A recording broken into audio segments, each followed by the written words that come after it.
रिश्तों का अटूट बंधन। यही कोई सुबह के 8 बजे थे। दिल्ली से रात भर सफ़र तय करने के बाद बस 50 यात्रियों को लेकर अभी अभी मनाली पहुंची थी।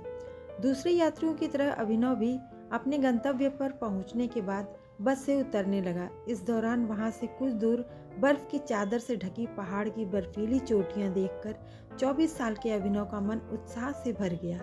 यह उसके जीवन की एक नई शुरुआत थी। उसने मनाली बस स्टैंड से माउंट आबू बाइक क्लब के लिए भाड़े पर टैक्सी लिया और अपनी मंजिल की ओर चल पड़ा। इसी क्लब का नया मेंबर बनने के लिए उसने सारी तैयारी की थी। कार की खिड़की से जब उसकी नज़र बाहर की ओर पड़ी तो देवदार के ऊंचे ऊंचे पेड़ों को देखकर वह हैरान हो गया।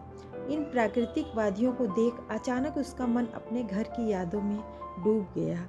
उसके मन में बार बार यह बात आ रही थी कि कैसे उसके माता पिता उसके साथ तीखी बहस हुई थी।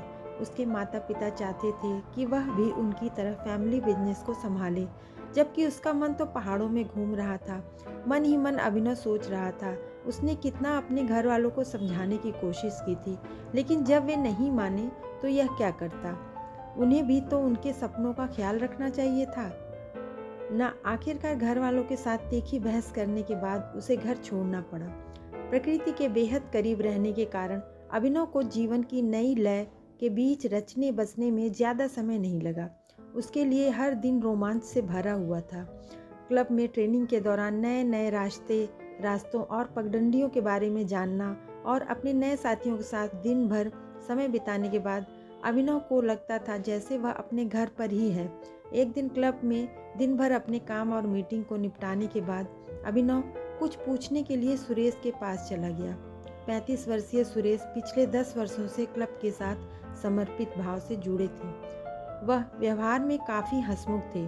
पहाड़ों में बाइक रेसिंग करने वाले युवा उन्हें अपना मेंटर मानते थे।